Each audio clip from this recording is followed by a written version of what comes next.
Our panel of healthcare professionals themselves were 4 times more likely to prefer the response written by ChatGPT to one written by an actual physician. Now there'll be 24,000 data points per day, per patient. A human being can't process that. And they can't say, oh, this variable moved here, and then in relation to this one, it moved here. It's just too complicated for the human brain, but AI is built to analyze those patterns. Well, we're using artificial intelligence in clinical applications already to diagnose, for example, a life-threatening illnesses that have a relatively subtle symptoms at presentation. The best example is sepsis. Computer vision to pick up things that human eyes can't see is quite remarkable. I love to read cardiograms. I've been doing it for over 30 years. But I couldn't see these things. He was purposely trying to make wrong moves in the training session to see what it would do. And the AI and the predictive haptics would actually steer you away from it and actually alert you like, hey, that's a solid organ, or hey, that's a critical vascular structure. Hey everybody, and we are rolling. And this week's episode of the AI Outcomes podcast, I am focused on AI in healthcare. Now, this is personal to all of us, right? I mean, whose family isn't affected by health conditions? I know mine has been. For example, my son, when he was born with a congenital heart defect. And he had his heart reconstructed by a surgeon at Great Ormond Street Hospital at the age of 9 months. So, and then ever since then, and they fixed him. So they did a great job. They fixed him, thank goodness. But yeah, I was kind of thrust into the healthcare system with my son and spent many, many years in different kind of surgical and healthcare environments, as I'm sure many people listening to the podcast have been. So AI, for me, when it comes to healthcare, that's very, very personal. So I've got a packed show for you today. I've got some of the latest innovations.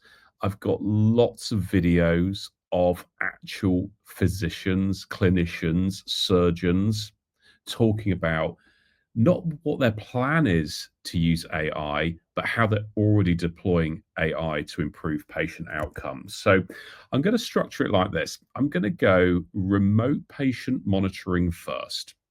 So how AI can monitor 11,000 data points on your vital signs every single day. How remote monitoring is enabling sepsis detection much earlier and literally saving lives. And then I want to cover computer vision.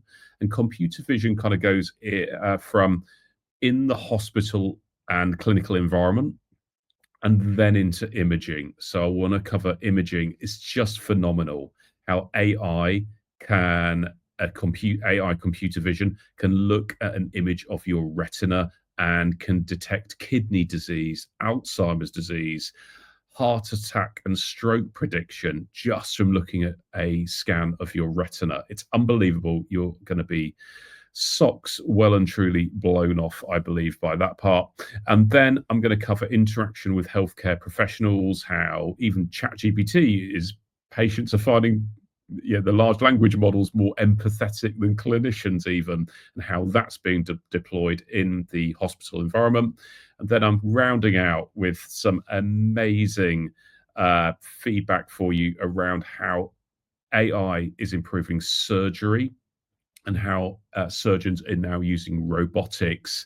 Literally, the robot's telling the surgeon where to make the incision in the operating theatre and giving haptic feedback to the surgeon's hands as they get near soft tissue. It's just incredible. And I didn't know a whole bunch of this stuff, right? So I've been doing my research.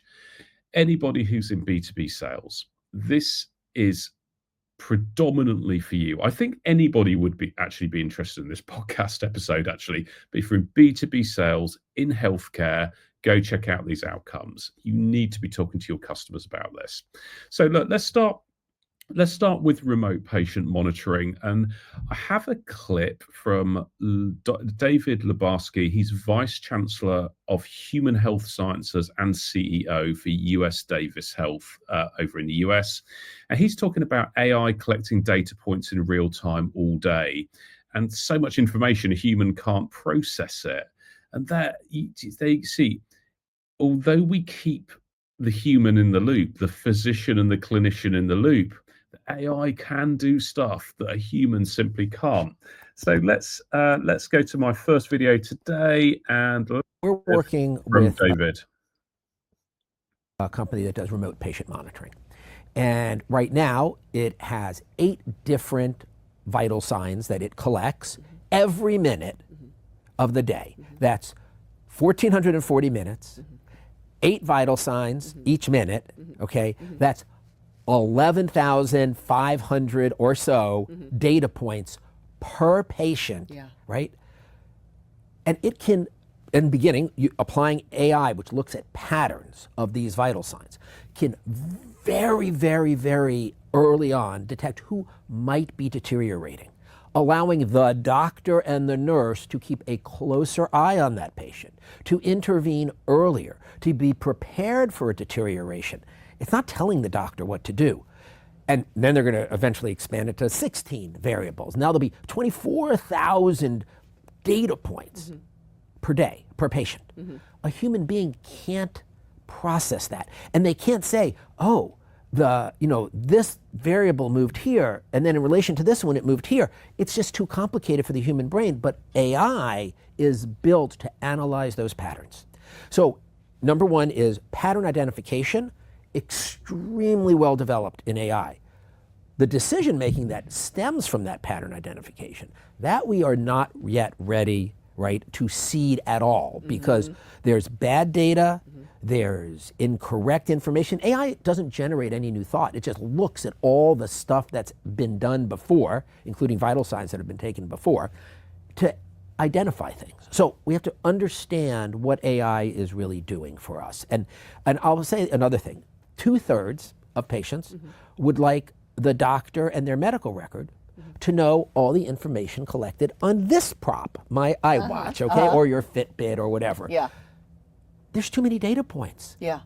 You can't. How well I slept, how many minutes, did I toss and did I turn? It's like everything about you all the time. Right. Yeah. But it could be incredibly valuable if an AI engine was running behind it and said, I've looked at your sleep pattern and you're not sleeping through the night anymore. What are the causes of that? Are you drinking alcohol? Are you anxious? Have you changed your pillows? Are you having allergy attacks in the middle of the night? It prompts your doctor to ask the right question. They can't possibly, them or the nurse, have time to parse through all that data. Right. AI will make your care more personalized, and it doesn't have to mean it's making the decisions either for you or for your doctor. It just is packaging ideas and information in a way that prompts that personalized attention. Brilliant, isn't it? How he succinctly puts that. So thank you to David Lubarsky there. So what was David saying? Well, he's talking about collecting vital signs, isn't he? And that's 11,000 data points per day, and then expanding that to 24,000 data points a day. And a human just simply cannot process that information, can they? And that ability for the AI within all of that, those data points, thousands and thousands of data points, it can spot patterns. And again, how would a human spot the pattern? The human can't even process that much information, but how's a human then going to spot the pattern? How have they got time to do that and detect who might be deteriorating and alert the doctor? It's just can't be done, right? So AI, massive benefit there. And again, not seeding the decision on the clinical action from the doctor. It's augmenting the doctor. It's making the doctor actually so much more powerful, so much more intelligent, right? And so really interesting what you said there. Around 2/3 of patients would like the doctor to know the data from their Apple Watch. And yet that would be brilliant, wouldn't it? I mean, I wear a Garmin watch. It's constantly kind of monitoring away. Yeah, it'd be great if when I turned up to see my doctor, they're able to say, yeah, okay, the AI's processed your Garmin data. Maybe you need to give permission. I'll be like, hey, yeah, have permission. That's fine. And yeah, happy days, because they're going to be able to personalize that care for you. So that's patient monitoring kind of overall. Now let's look at where patient monitoring is saving lives. So it can be tricky to find out where AI is saving lives in hospitals right now. But one condition it is very, very effective in reducing the mortality rate of is sepsis. So sepsis is a very serious condition in which the body responds improperly to an infection. The infection fighting processes kind of turn on the body, causing the organs to work poorly. And it's difficult to detect. And sepsis, if it goes undetected, which often it does, may progress to septic shock. And that is where there's a dramatic drop in blood pressure, and that can damage your lungs, kidneys, liver, and other organs. And so the stats on sepsis, I just pulled those, and they were amazing. Sepsis is responsible for around 1 in 5 deaths worldwide. That's what a killer this condition is. Mortality rate for sepsis shock in hospitals is 40 to 60%. So even if you're in hospital, in that environment, 40 to 60% mortality rate if a sepsis is not detected and you get into sepsis shock. It's absolutely terrible, isn't it? And around 42% of people with sepsis in intensive care units die. So even in intensive care, it's very, very difficult for the clinicians to save you. So anything that can help with that, I mean, happy days. So let's go to Dr. Tom Mihaljevic. He's Cleveland Clinic CEO. Let's hear him talking about sepsis and how they're applying AI within Cleveland Clinic. Let's hear Tom. How are you using it right now? Well, we're using artificial intelligence in clinical applications already to diagnose, for example, a life-threatening illnesses that have a relatively subtle symptoms at presentation. The best example is sepsis, which is a bloodstream infection that is one of the leading causes of death in hospital setting. Yet the beginning of sepsis can be so subtle that clinicians, even when they're very, very attentive, cannot detect it. But if we aggregate the information that is being provided to us from multiple different sources and use artificial intelligence, that leads to earlier detection, earlier treatment, and far better outcomes. For years, how many biotech companies, the landscape is littered with people that tried to take on sepsis. And maybe that's it, because once it gets started, what the cytokine, the release, you can't stop it. But if you could get it early, you don't need like the perfect monoclonal antibody to fix it. If it's early enough, you can stop it. You're absolutely right. Every minute, every hour counts. So our ability to detect it early is crucial. Seems like the ability to detect it early at scale. For cancer, it seems like the same thing. Too, right? Cancer is the best example. So that is Tom talking about sepsis detection early. Now let's take a look at sepsis detection actually implemented in the hospital environment. And to help us understand how that's done, we are going to hear from Christopher Longhurst MD, who's Chief Medical Officer and Chief Digital Officer at UC San Diego Health. So let's hear from Christopher Longhurst. Identify clinical outcomes that are meaningful to patients, not just studying algorithms. And so another example I want to share with you is about sepsis prediction. And there's been a lot of research on this over the last 3 or 4 years. In fact, for those who don't know, sepsis is a bloodstream infection that on an annual basis kills 1/3 Americans. Now, this bloodstream infection is not always easy to diagnose. 85% of the time it develops at home, and it can mimic a lot of other conditions, and so it's not always diagnosed in a timely fashion when we can prevent worsening, exacerbations, or even death. And so I'm particularly proud of Dr. Gabe Wardy and Shamim Namadi, some faculty members here at UC San Diego, because not only did they construct a multimodal AI algorithm and implement it in our workflow, they did a lot of design and process engineering to ensure that the right people are alerted at the right time, that this algorithm is trustworthy. In fact, they taught it how to say, "I don't know," so that just like a good clinician, it's not making predictions when it's overconfident, and that's generated more trust in this algorithm locally. What are their outcomes? Well, just a few months ago, we published an almost 20% reduction in mortality in our emergency departments. Now, this is only the second ever publication showing a mortality impact of an AI algorithm in sepsis.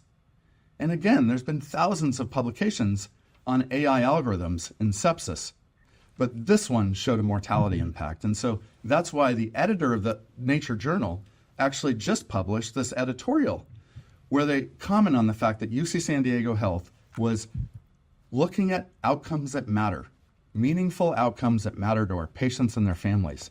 And they went through the fact that this isn't just about the algorithm, it's about the end users and the clinical context and the monitoring. They described what we did. And they concluded that despite the rapid growth of AI applications in healthcare, few models have progressed beyond retrospective development or validation. And that's what they called the AI chasm. And in fact, among the small percentage of these algorithms that have actually been implemented, even fewer have demonstrated clinically meaningful benefits. And so that's really what our focus is in the Jacobs Center for Health Innovation. Okay, thank you to Christopher Longhurst MD there. And Christopher's saying that, yeah, they achieved a 20% mortality reduction in their emergency department. I mean, that's just incredible. And this use of AI is just getting started, right? Because obviously that Nature article referred to what they call the AI chasm, which is basically few projects actually leading to a meaningful outcome, in this case, a patient outcome. And I thought the other interesting thing is they taught their algorithm to say, "I don't know." We all know, just as kind of like users of large language models, that AI does have a tendency to give you an answer and not necessarily be fast to say, "I don't know." So I thought that was really interesting. So that covers kind of remote monitoring for in terms of disease prevention. I next want to go into remote patient monitoring, and that's going to bring into play something called AI computer vision.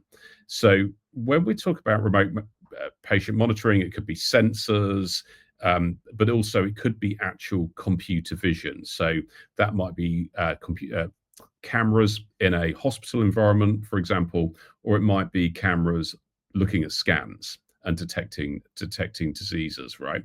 So one of the first use cases that ever really grabbed my attention around AI computer vision was spotting the difference between a patient getting up to use the bathroom in a hospital and them falling over. And the AI can tell the difference. It can see if you just got out of bed or if you fell out of bed. And I thought that was such an amazing application of AI. And the outcomes are incredible because we all know of stories and sometimes family members when they've had a fall, either in a hospital environment or another care environment. They can spend hours on the floor, even in a hospital, before a member of staff finds them, especially if it's late at night. Now, there wasn't a huge amount of content on here, but I did find a video from a company called Econ Systems, which just it's their marketing trailer, but it kind of just gives them like a good overview for anybody who kind of doesn't understand what computer vision is in the kind of clinical environment. So let's hear from Econ Systems and let's roll their trailer. Here we go.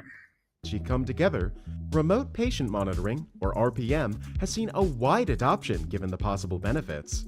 So, let us learn how artificial intelligence and embedded vision can change the game for patients and caregivers in remote patient monitoring. Remote patient monitoring is dependent on one or more digital imaging solutions that are integrated into hospital networks. It allows health workers to monitor multiple patients and clinical teams to assess patient conditions without being physically present in the same room.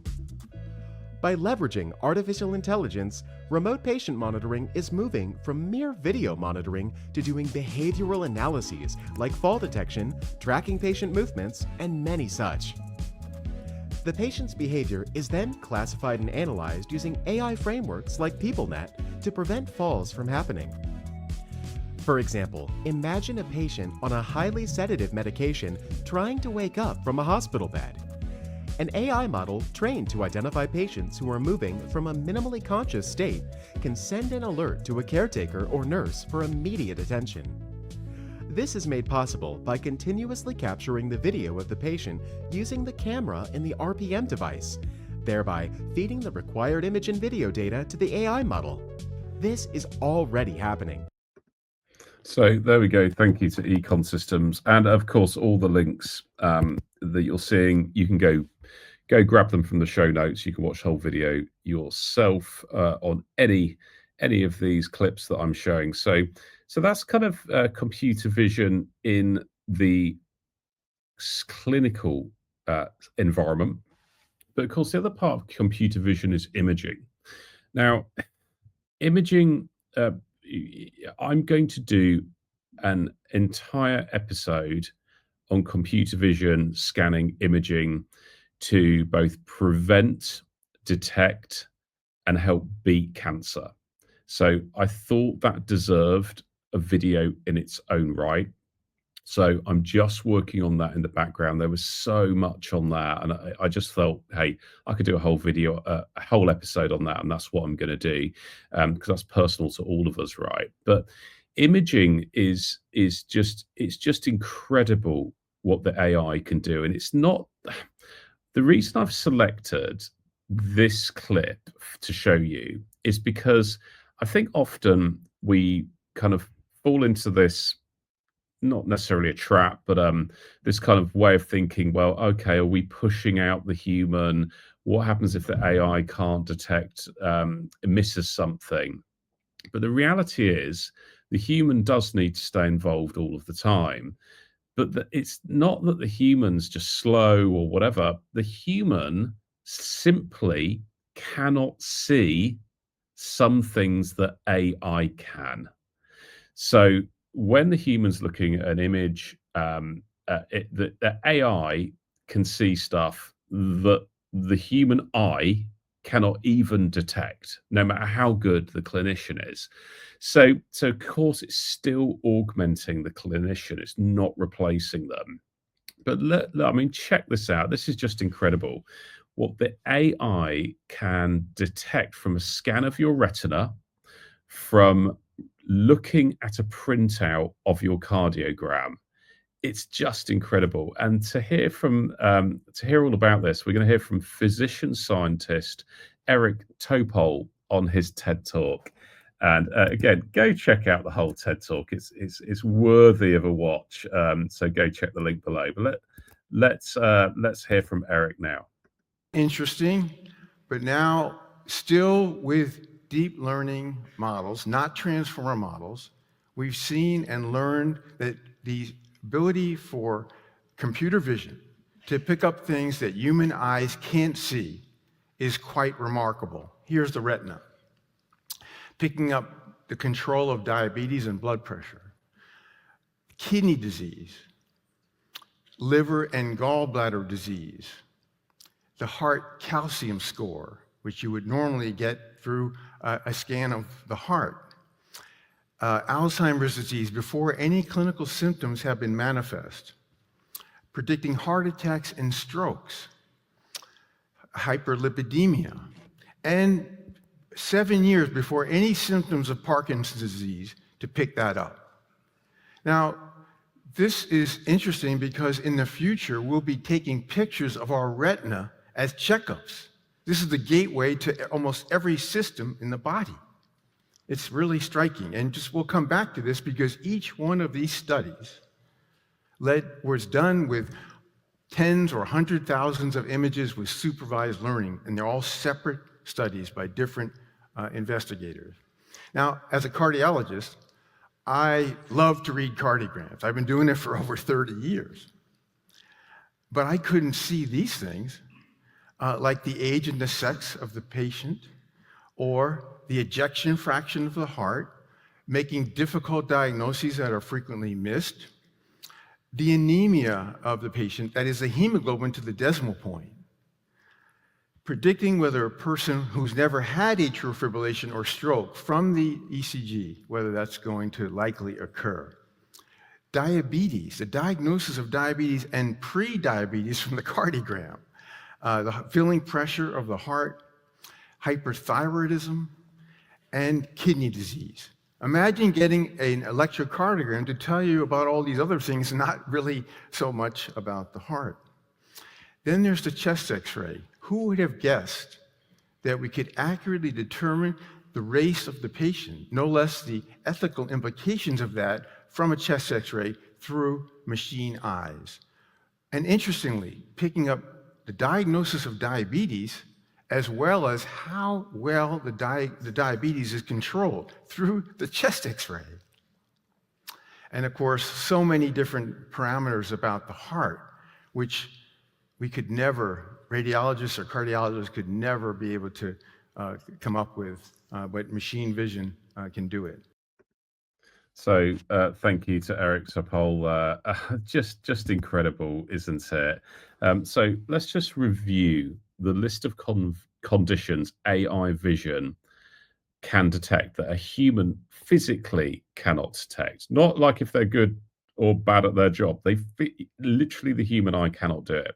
So for your retina scan, the AI can see if you have diabetes, check what your blood pressure is, check if you have kidney disease, check if you have liver and gallbladder disease, check your heart calcium score, check if you have Alzheimer's disease, predicting heart attacks and strokes, checking if you have hyperlipidemia, checking if you are going to get Parkinson's disease 7 years before symptoms occur.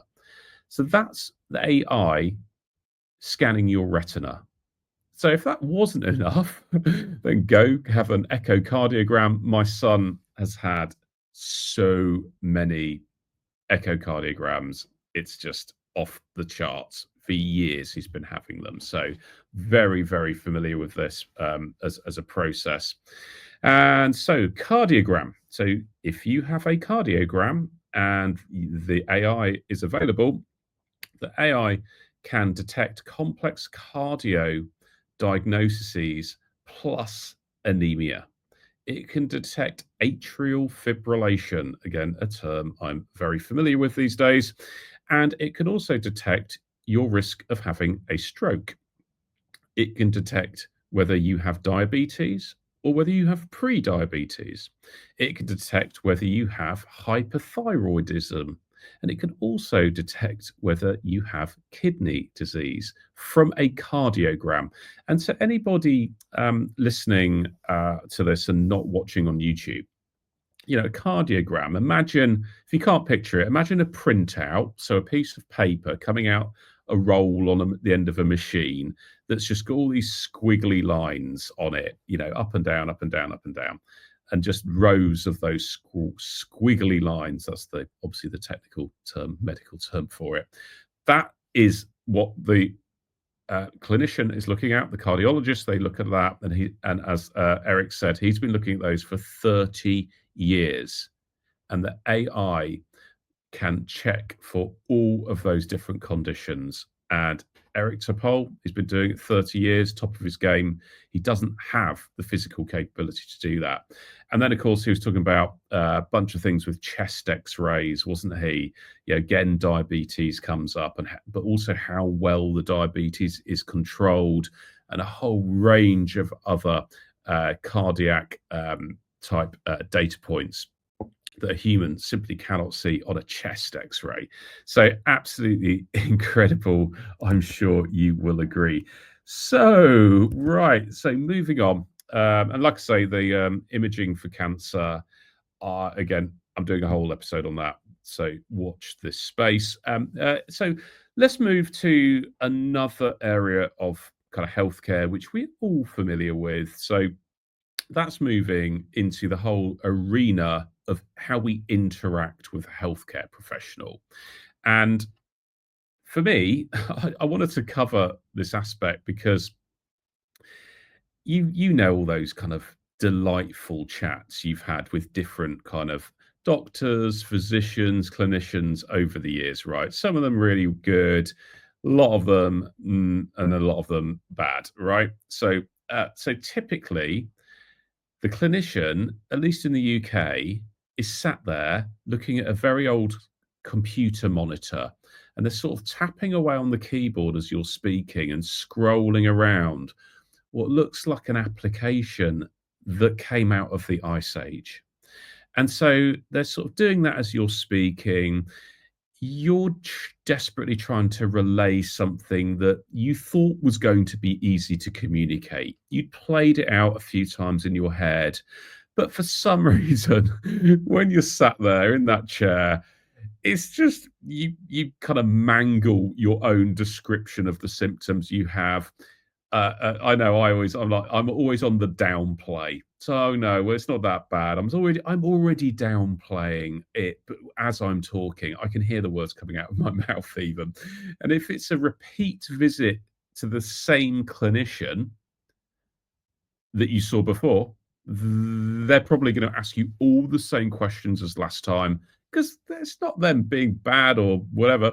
They just super overworked, right? They're overwhelmed. They can't remember every individual patient.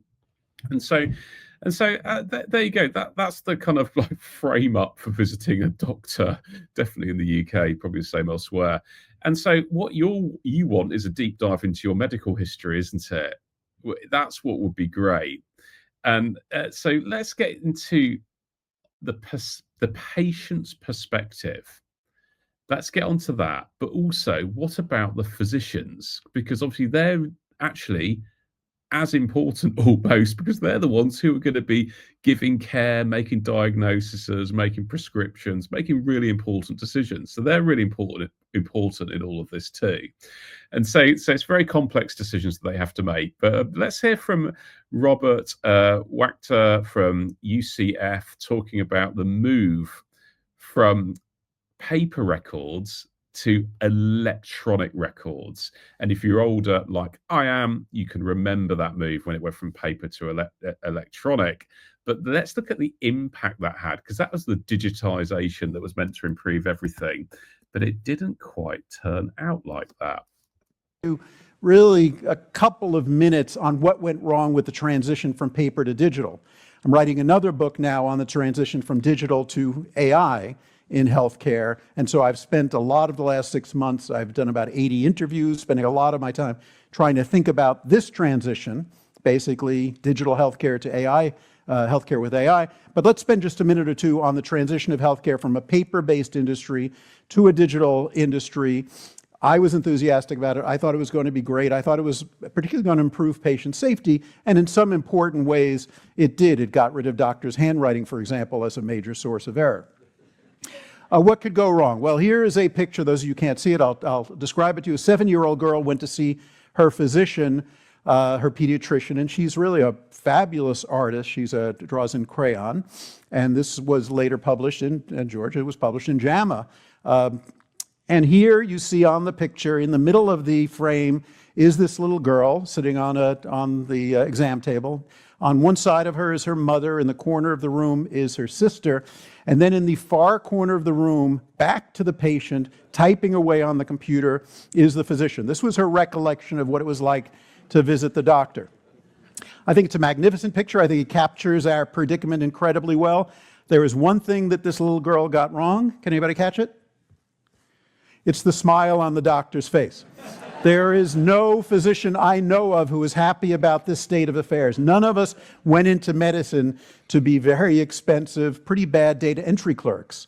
And yet that is what happened when we went from paper to digital, partly because the electronic health records were pretty clunky, and partly because for the first time, everybody who cared about what the doctor did, the billing people, the malpractice people, the quality measurement people, they all had one more question that if the doctor could just fill this thing out in the electronic record, life would be good.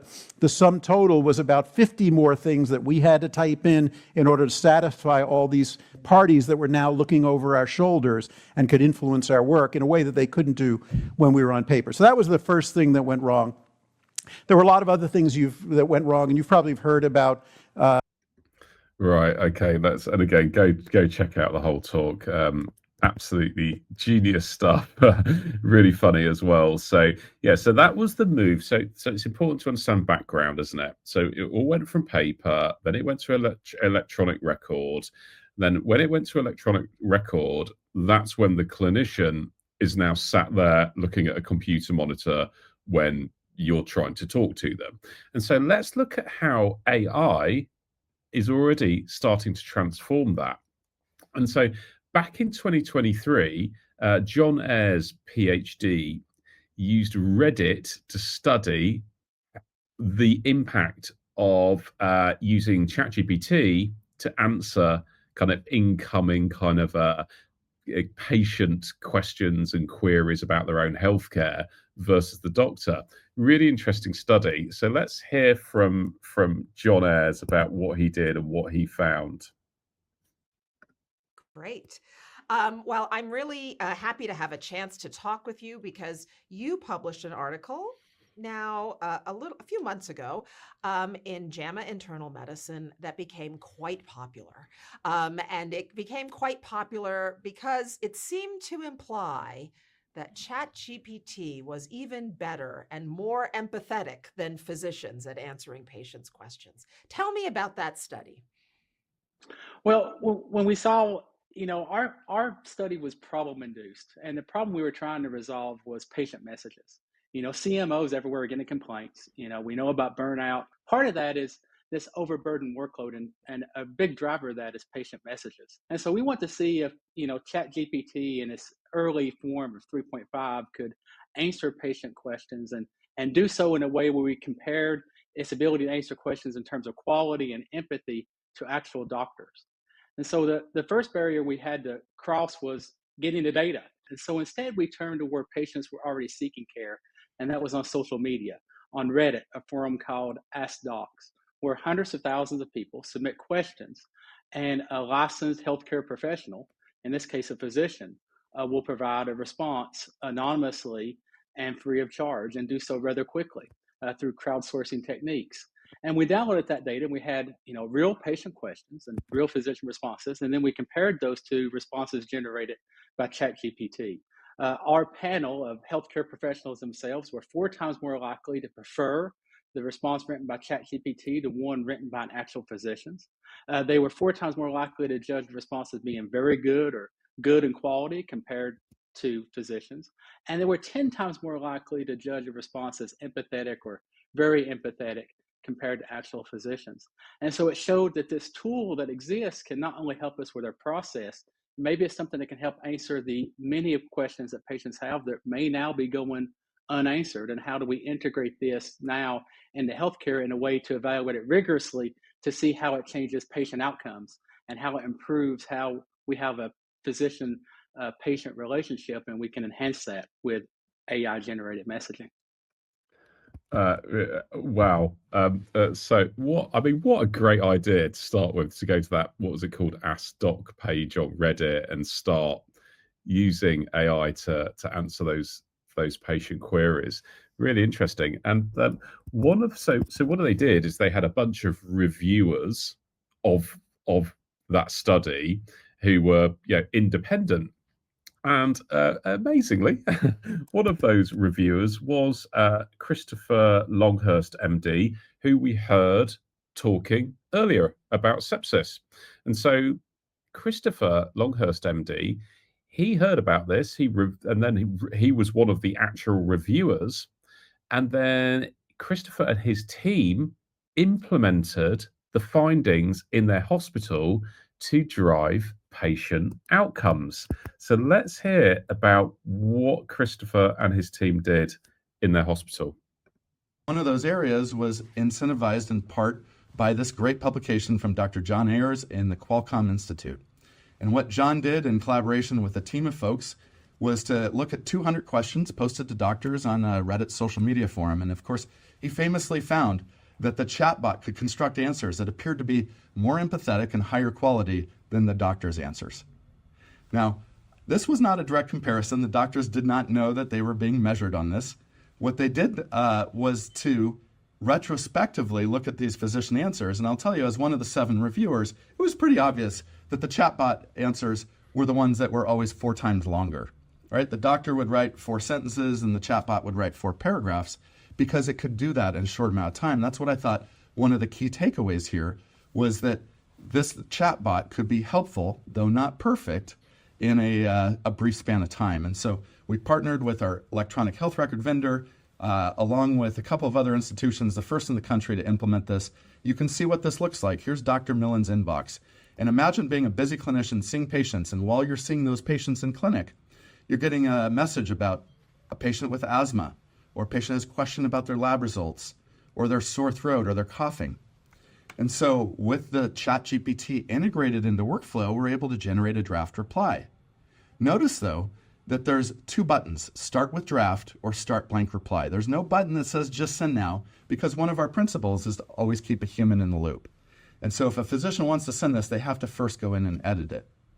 Now, another important AI principle that we put into practice here was transparency, and we decided to be fully transparent with our patients that we were using this. So every message that is starting with a draft reply includes an addendum that says this message was automatically generated and edited by and your doctor's name. And we've gotten very positive feedback from our patients about this. In fact, some patients hesitate to message their clinicians because they're worried they're so busy, and they were happy to see that their clinicians now have an AI co-pilot helping them do some of this responses. We found that it, interestingly, didn't save time. In fact, it took about the same amount of time to read the patient message and draft a response versus reading a patient message, reading the chatbot response, and then editing it. But what it did do was reduce the cognitive burden, it empowered our patients, and it made our physicians happier. And interestingly, we also sent, on average, responses that were longer, suggesting, like the earlier study from Dr. Ayers, that they may be higher quality. Okay, really interesting. And I mean, absolutely congratulations to Christopher and his team for actually taking the study, not letting it fall into the AI chasm, and actually getting an outcome from it, both for the patient and for the physician as well, who are just super overworked, aren't they? So I thought that was really, really interesting. Look, if you have ChatGPT or Claude or Grok, you can send them your own scans, right? I mean, just in addition to obviously getting your primary medical care, I know Elon Musk was saying, hey, we would, if you want, send your scans to Grok and let Grok take a look and let us know. And he said, give us feedback on how Grok did. And so I've started doing that with my use of ChatGPT and Grok. Any medical conditions, I go there. Just really helps me. Also helps you kind of give questions to ask your physician as well. It's augmenting the human, not replacing it. So you're not looking for a diagnosis. You're looking for indicators, right? More data points. So right, let's get through to surgery. So again, very close to my heart. My son had his heart completely reconstructed, and he's had many stenting operations since then. How many is he on? I don't know, probably about 15. So So lots and lots of time in surgery, but he's absolutely fine. He's doing absolutely great now. So let's go into surgery. So let's hear from Dr. Mark Schutzle MD.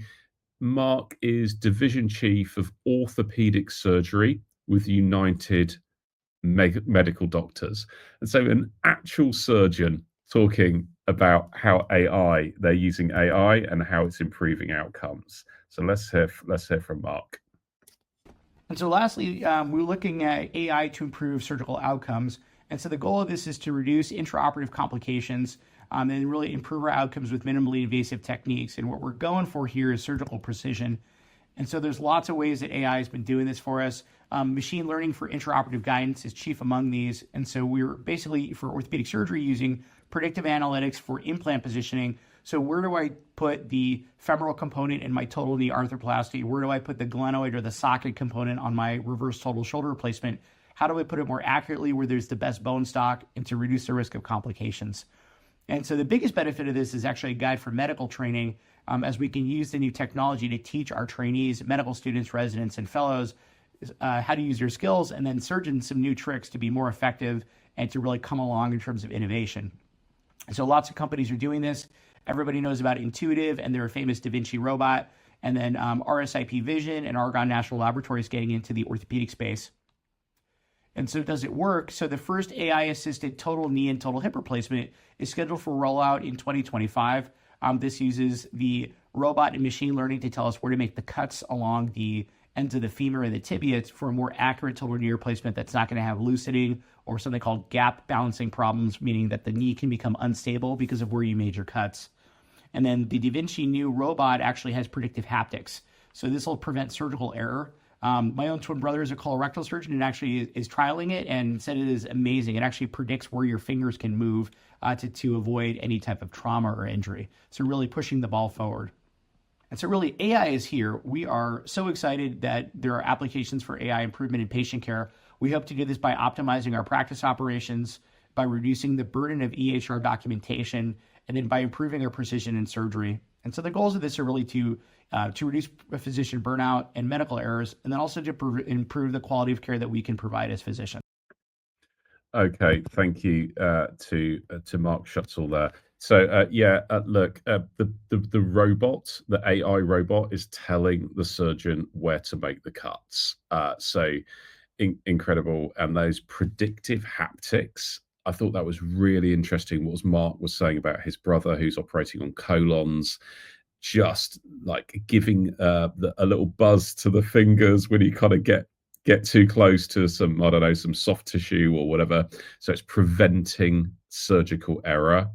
And he mentioned reducing physician burnout and medical errors, right? So those are common themes all the way through the use of AI in healthcare. So it's for the patient, but it's also for the physician. And so with surgery and AI, I thought that was just incredible, and that's really new, isn't it? It's really cutting edge. And I did see another example where I think it may have been IBM, where the AI can create an exact digital twin of, say, your arm, and the surgeon can practice doing the surgery first on the screen, on the digital twin that's shown on the screen. You can literally practice doing the surgery, and the AI will help the surgeon with advice before they get onto the real thing. And so when that technology comes into play, I think that's going to be another level of transformation for patient outcomes. So look, bumper episode this week. So I hope you've enjoyed this, and I hope, especially if you work in sales and you're talking to customers about better patient outcomes and reducing physician burnout, I hope this has given you a lot of really good data points, a lot of really good customer stories and insight that will just make you much, much more consultative when you're having those conversations with your customers. So yeah, that's a wrap for another episode of AI Outcomes. I hope you found these real world AI stories and data points valuable for your conversations with your customers. To stay up to date with the latest insights, do hit the subscribe button. Then you'll never miss an episode, right? So until the next time, stay curious, stay informed, and keep helping your customers deliver value from AI. See you on the next one. Bye-bye.